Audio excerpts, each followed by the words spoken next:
Il y a une tendance de fond sur tous les secteurs d'activité, qui ne sont donc pas seulement une tendance sur le secteur des services à la personne, qui est de se dire comment on sort de la technocentrie et d'une forme de, finalement, dans les politiques de valorisation de la data, on a une forme de myopie sur la donnée. On va avoir des profils qui sont plutôt des profils ingénieurs assez homogènes, on va dire, qui vont essayer d'extraire de la donnée et d'en créer de la valeur. Donc on va chercher des poches de valeur en louchant finalement sur des jeux de données.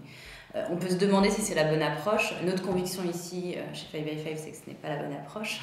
Que la bonne approche, c'est pas celle de sauter sur une solution sans avoir en amont identifié un problème à résoudre. C'est la question du pourquoi qui doit être au cœur de toute démarche d'innovation, data ou pas data.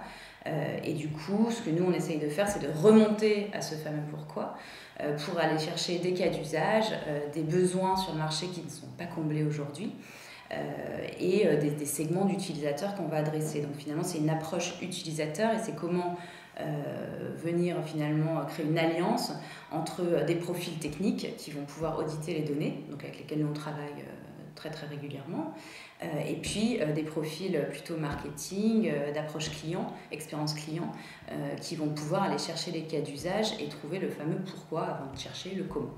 Le service à la personne, il y a quand même une vraie question qui se pose de manière encore avec plus d'acuité que dans d'autres secteurs. C'est la question de l'utilisation des données personnelles. On a une forme de déontologie et d'éthique qui doit être, à mon sens, encore plus développée que dans des secteurs où on va avoir de la donnée qui est plus opérationnelle et qui ne concerne pas l'individu, par exemple la donnée horaire dans le transport. Et c'est vraiment capital, je pense, pour les acteurs qui sont en train de se positionner sur ce marché-là et dans ce domaine-là, de garder en tête cette particularité-là, parce qu'on est dans un secteur où tout ce qu'on fait doit être tourné vers l'expérience du bénéficiaire ou du client.